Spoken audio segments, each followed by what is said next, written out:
नबी पाक के जानिसार सहाबी हजरत आसिम बिन कैस हैं, आक़ा करीम के जानिसार सहाबी।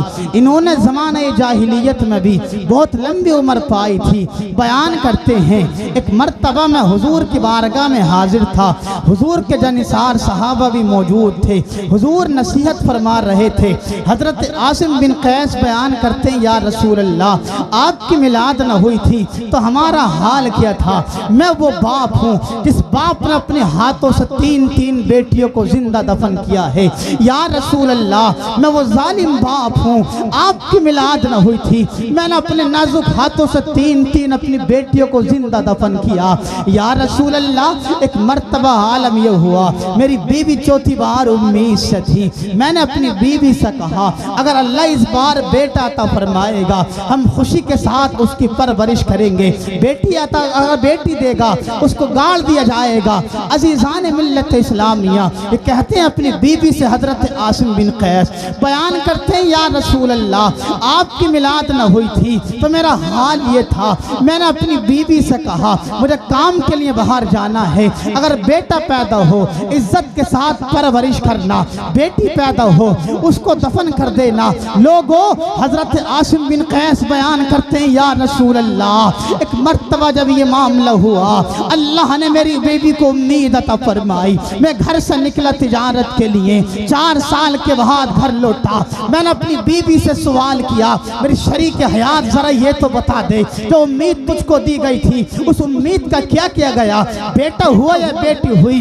बीवी बयान करती है, अल्लाह ने मुझको मुर्दा बेटी अता फरमाई थी, उसको गाड़ दिया गया है। लोगों याद रखें, बेटी मुर्दा पैदा नहीं की गई थी बल्कि बेटी जिंदा थी। पहला सवाल किया था शोहर ने, बताएं जरा अल्लाह ने तुझको क्या दिया था। बीबी बयान करती है, मेरे सर के ताज क्या बताऊं, मुर्दा बेटी पैदा की गई थी, उसको दफन करा दिया गया, अब झगड़ा ही खत्म हो गया। हजरत आसिम बिन कैस बयान करते हैं, या रसूल अल्लाह, अब मैं अपने घर रहा करता था, सुबह को घर से निकलता, शाम को आता। एक मर्तबा में अपने घर दोपहर के वक्त में आया, मैं अपनी बीवी के पास में एक छोटी सी बच्ची खेलती देखी जो बड़ी प्यारी थी, अंदाज बड़ा प्यारा था, बात करने का अंदाज अच्छा था, चेहरा बड़ा प्यारा था, हुस्न बड़ा निराला था, बात करने में लाजवाब थी, देखने में लाजवाब थी। हजरत आसिम बिन कैस बयान करते हैं, या रसूल अल्लाह, जब मैंने ये देखा अपनी बीवी से मैंने फरमाया, ऐसा लगता है इसके चेहरे को मेरे मुशाबे बना दिया गया है, इसको मेरी तरह बनाया गया है, बड़ी प्यारी बेटी है। इतना सुनना था। हजरत आसिम बिन कैस कहते हैं, या रसूल अल्लाह, मैंने अपनी बीवी से कहा, क्या अच्छा होता हमारी भी इतनी अच्छी बेटी होती, हम उसकी इज्जत के साथ परवरिश करते, इज्जत के साथ पालते। इतना सुनना था। हजरत आसिम बिन कैस की अहलिया बयान करती हैं, ये मेरे सर के ताज, मैं तुम्हें क्या बताऊं, मुबारक हो अगर तुम्हारी भी यही बेटी होती इस तरह की, क्या तुम उसको पालते। हजरत आसिम बिन कैस ने कहा था, हाँ जरूर पालता। हजरत आसिम बिन कैस की बीवी बयान करती हैं, मैं मेरे सर के ताज मामला ये है, ये बेटी किसी और की नहीं है बल्कि बेटी ये तुम्हारा ही नुत्फा है। वजह ये है, ये मेरी मोहब्बत है और तुम्हारी भी मोहब्बत। सुभान अल्लाह, माशाअल्लाह माशाअल्लाह। जरा बोल देना सुभान अल्लाह, सुभान अल्लाह माशाअल्लाह। कहा, मेरे सर के ताज, इस बेटी को अब दफन मत करो। मेरी और आपकी मोहब्बत की निशानी बाकी रखी जाएगी। आपकी उम्र वहां पहुंच चुकी है, अब कोई औलाद नहीं हो सकती। मेरी उम्र वहां तक जा चुकी है, अब कोई औलाद नहीं हो सकती। मेरे सर के ताज, इसकी परवरिश की जाए। अजीज़ान मिल्लत इस्लामिया, हजरत आसिम बिन कैस ने इतना सुना, कहने लगे, ठीक है मेरी शरीक हयात, इसको पाला जाएगा, परवरिश की जाएगी, बड़े प्यारी बेटी अता की गई है। लेकिन क्या हुआ, मक्के का माहौल था। हजरत आसिम बिन कैस जिस तरफ को गुजरा करते थे, आवाज़ आया करती थी, आसिम के घर में बेटी पल रही है। उस वक्त बेटी का दूसरा नाम न हो सकता।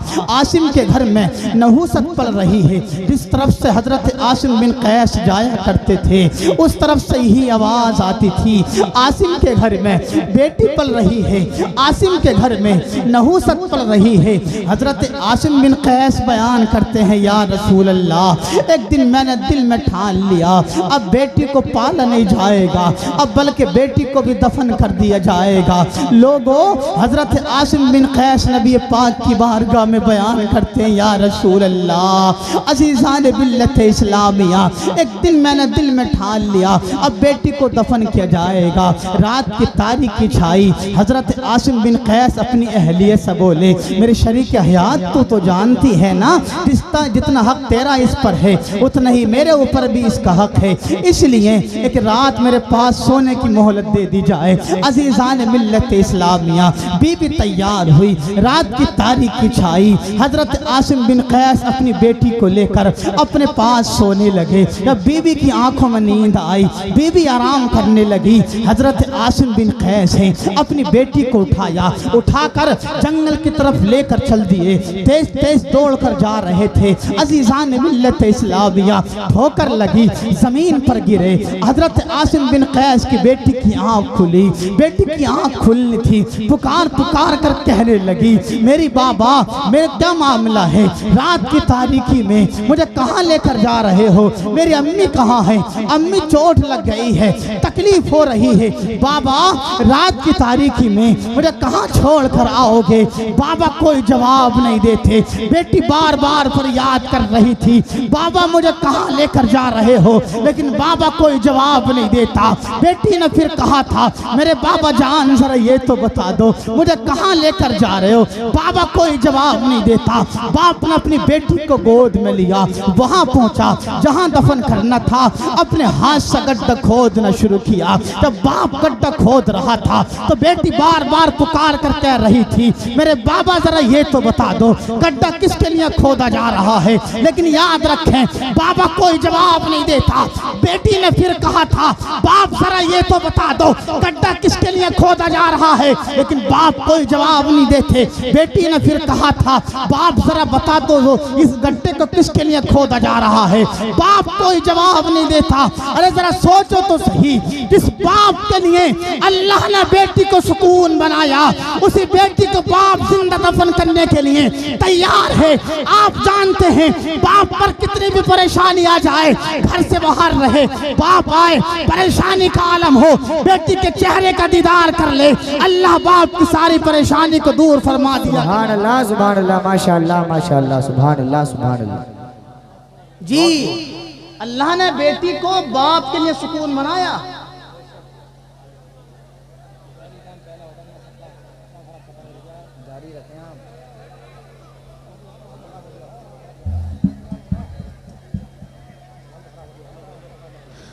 लोगों, अल्लाह ने बेटी को बाप का सुकून बनाया। गड्ढा खोदा, बाप ने बेटी को गड्ढे में डाला। अभी बाप है अपने हाथ से बेटी के ऊपर मिट्टी डाल रहा है। बेटी कभी दाईं तरफ हटती, कभी बाईं तरफ हटती। बाप कभी उसके ऊपर डालता, दाईं तरफ डालता, बाईं तरफ बेटी हट जाती, बाईं तरफ डालता, दाईं तरफ बेटी हट जाती। लोगों, यही मामला कुछ देर तक चलता रहा। लेकिन बाप भी बड़ा कट्टर दिल हो चुका था उस वक्त, जिनका नाम आसिम बिन कैस है। एक पत्थर उठाया, पत्थर उठाकर बेटी के सर पे मारा। बेटी के सर पे मारना था, बेटी के सर से खून बहना शुरू हो गया। खून निकलना था बेटी के सर से। बेटी खून में लहूलुहान हुई, बेटी गड्ढे के अंदर गिर गई। जब बेटी का गिरना था, बाप ने अपने हाथों से बेटी के ऊपर मिट्टी को डालना शुरू किया। लोगों, मिट्टी डाली, बेटी जिंदा है। बेटी के ऊपर मिट्टी को डाला, बेटी को दफन कर दिया गया। लोगों, जरा बताएं तो सही, हजरत आसिम बिन कैस बयान करते हैं, या रसूल अल्लाह, ये मेरी चौथी बेटी थी जिसको मैंने जिंदा अपने हाथों से दफन किया। या रसूल अल्लाह, आप ना आए थे तो हाल बड़ा नाजुक था। लोगों, इतना सुनना था। मेरे हुजूर की आंख से आंसू टपकने लगे, मेरे हुजूर रोने लगे। बताएं तो जरा सही, जिसकी वजह से अल्लाह ने कायनात को बनाया, अगर हुजूर की मिलाद न होती, हमारा वजूद न होता, आपका वजूद न होता, हुजूर की मिलाद न हुई थी, हाल बड़ा नाजुक था। हजरत आसिम बिन कैस जब बयान कर रहे थे, हुजूर की आंखों से आंसू टपकने लगे, हुजूर रोने लगे। मेरे हुजूर ने फरमाया, आसिम बिन कैस, जब तक मैं नहीं आया था तुमने चांद की पूजा की, सितारों की पूजा की, सूरज की पूजा की, जानवर की पूजा की, दरख्तों की पूजा की, दरिया की पूजा की। तुमने जो किया वो किया, बेटी को जिंदा दफन किया, तुमने खुदा को नहीं माना, शिरक किया, तुमने खुदा का नाम नहीं लिया। हुजूर फरमाते, आसिम बिन कैस, तुमने जो किया वो किया। अब बेटी को गाड़ा नहीं जाएगा, बल्कि बेटी को अब सीने से लगा लिया जाएगा। अल्लाह ने बेटी की हिफाजत के लिए अब मुझ मोहम्मद को बाप बनाकर भेज दिया है। अब बेटी गाड़ी नहीं जाएगी, बल्कि बेटी को सीने से लगा लिया। सुभान अल्लाह, नारे तकबीर, नारे रिसालत, मजहबे इस्लाम, पैगंबरे इस्लाम, मसलके आला हजरत, फैजाने आला हजरत, जिंदाबाद जिंदाबाद, माशाअल्लाह माशाअल्लाह, सुभान अल्लाह सुभान अल्लाह। लोगों, हुजूर आए मक्के की सरजमीन पर। अब जानते बाप का साया तो पहले ही उठ चुका था। दुनिया में आए माँ का साया खत्म, कुछ दिन गुजरे दादा का साया खत्म, कुछ दिन और गुजरे चाचा का साया खत्म। चाचा का विसाल हुआ, मक्के वालों ने मेरे हुजूर को बड़ा सताया। बस आखिरी तारीख मेरी सुन लें, दिल को बहुत सुकून मिलेगा। हुजूर ने कितनी मेहनत की है हमारे और आपके लिए, इस्लाम कितना मेहनत के साथ यहाँ तक पहुँचा। मक्के वालों ने हुजूर को बड़ा सताया, हुजूर की बात मानने तैयार नहीं थे। हुजूर जिससे कहते थे इस्लाम कबूल कर लो, लेकिन कोई बात मानने तैयार नहीं था। एक जालिम था अबू जहल, वो तो कहता था लोगों इनकी बात न सुनना, अगर तुम इनकी बात सुनोगे अपने बाप दादा का तुम दीन छोड़ दोगे। याद रखें लोगों, हुजूर ने बड़ी मेहनत की है। हुजूर मक्के की सरजमीन पर रहे, लेकिन हुजूर की बात मानने कोई तैयार नहीं था। चारों तरफ से आवाज़ आती थी, वो तो जादूगर है, वो तो दीवाना हो चुका है, अपने आप को नबी कहलाने का दावा करता। लोगों, मक्के का हाल बड़ा नाजुक था, कोई आक़ा करीम की बात मानने तैयार नहीं था। जब मक्के में कोई बात मानने तैयार नहीं था, हुजूर ताइफ गए। किस लिए? इस्लाम की दावत देने के लिए। हुजूर ताइफ के बाजार पहुँचे, वहाँ के बड़े बड़े सरदारों को इस्लाम की दावत दी, लेकिन बड़े बड़े सरदार भी इस्लाम की बात मानने तैयार नहीं थे। जिसके पास हुजूर जाते थे, हुजूर की बात सुनने कोई तैयार नहीं हुआ करता था। कोई कुछ कहता था, कोई कुछ कहा करता था। लोगों, कोई कुछ कहा करता था, कोई दीवाना कहता था, कोई मजनू कहता था, कोई जादूगर कहता था। लेकिन हुजूर की शान तो देख लें आप। हुजूर से लोग फरमाया, हुजूर से लोग कहते थे तुम हमारे शहर से निकल जाओ, तुम हमारे नौजवानों को बिगाड़ दोगे, तुम हमारे नौजवानों को खराब कर दोगे। लोगों, मक्के के ताइफ के सरदारों ने अपने नौजवान लड़कों को हुक्म दिया, इस नौजवान को ताइफ जैसी बस्ती से बाहर निकाल दिया जाए। अगर ये ताइफ के अंदर रहेंगे हमारे नौजवान बिगड़ जाएंगे। अब जरा जहन करीब करना लोगों, क्या हुआ? ताइफ से हुजूर को निकाला गया। कैसे निकाला गया? आपके पीछे नौजवान लड़कों को छोड़ा गया। नौजवान लड़के आए, माहौल क्या था? जब हुजूर चला करते थे, नौजवान लोफर आपके पत्थर मारा करते थे। आप अपना दाहिना कदम उठाते थे, उस पर पत्थर मारा करते थे, बायां कदम उठाते थे, उस पर पत्थर मारा करते थे। लोगों जरा बताएं तो सही, दायां पैर उठाया, लोगों ने पत्थर मारे, बायां पैर उठाया, पत्थर मारने शुरू किए। हाल यह हुआ, पैर से खून निकलना शुरू हो गया, पैर से खून निकला, आपका जिस्म लहू लहान हुआ। बताएं जरा, आपके जनिसार साहबी ज़ैद बिन हारिसा हैं, बयान करते हैं मैं हुजूर के साथ था। ताइफ के नौजवान लोंडे हाल ये क्या करते थे? हुजूर कदम उठाते, पत्थर मारते, दूसरा कदम उठाते, पत्थर मारते। हुजूर के कदमों से खून निकलना शुरू हो गया। ज़ैद बिन हारिसा बयान करते, जालिमों ने मुझ पर पत्थर बरसाए, मेरे बदन से खून निकला, सर से खून निकला, लेकिन आवाज आती थी, या रसूल अल्लाह, मैं अपनी जान दे सकता हूँ, लेकिन आपको तकलीफ पहुंचे ये गवारा नहीं। सुभान अल्लाह, माशाअल्लाह माशाअल्लाह, जिंदाबाद जिंदाबाद, माशाअल्लाह माशाअल्लाह। जी लोगों, इस्लाम पला पलाया मिला हमें और आपको, फिर भी हम अमल करने तैयार नहीं है। हम क्या अमल करेंगे साहब? हम तो ये बात मानने तैयार नहीं कि खामोश हो जाएं। आप लोग तो खामोश होने तैयार नहीं है।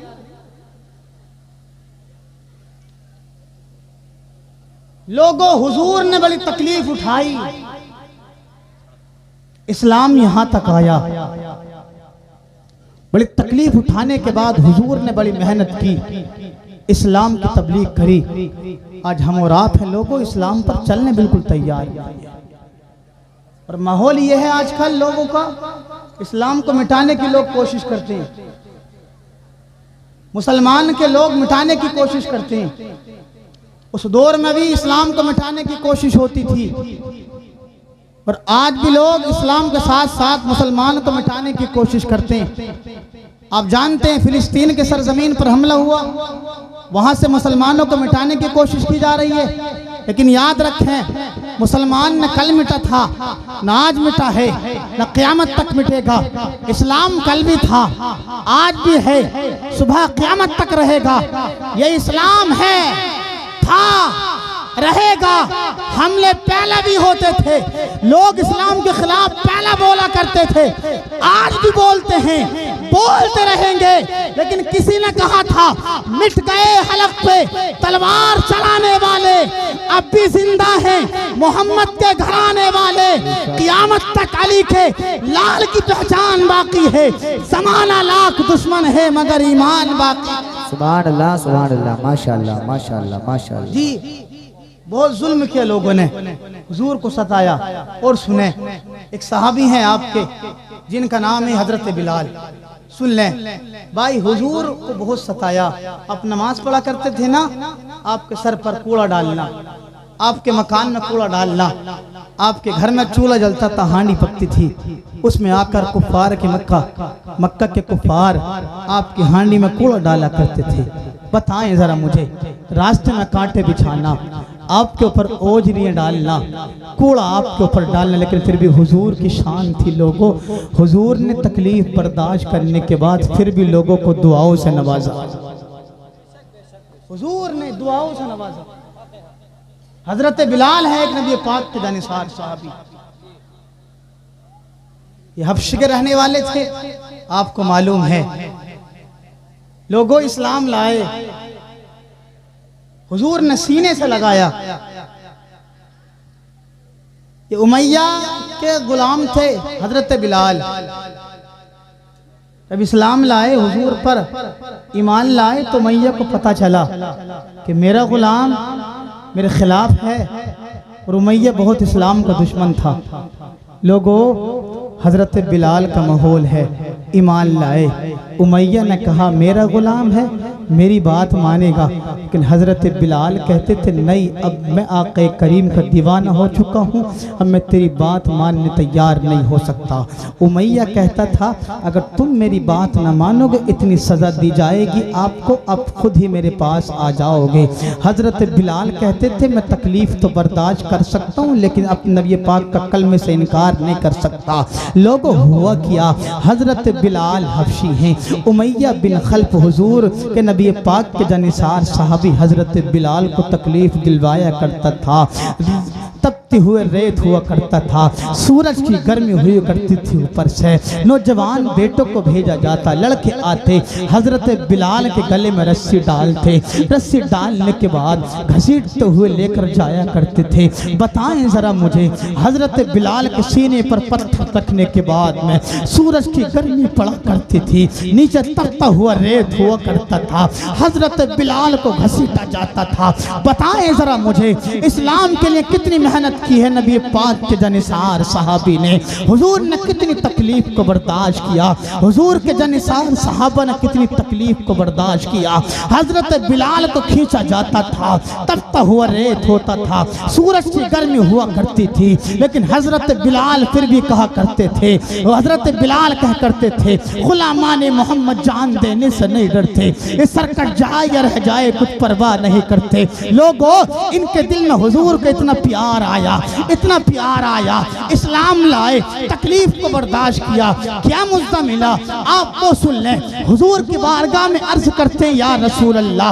हजरत बिलाल ने कहा हुजूर जन्नत में सबसे पहले कौन जाएगा? हुजूर फरमाते हैं मेरे जनिसार सहाबी, सबसे पहले जन्नत में तुमको दाखिल किया जाएगा। हजरत बिलाल कहते हैं या रसूल अल्लाह, मैंने तो सुना है जन्नत में सबसे पहले आपको दाखिल किया जाएगा। हुजूर ने फरमाया नहीं, आपको दाखिल किया जाएगा। हजरत बिलाल कहते हैं या रसूल अल्लाह, आपको सिद्दीक से भी पहले। आक़ा करीम ने फरमाया हाँ, सिद्दीक से पहले तुमको जन्नत में दाखिल किया जाएगा। सिद्दीक से पहले, उमर से पहले, उस्मान से पहले, अली से पहले, सबसे पहले तुमको जन्नत में दाखिल किया जाएगा।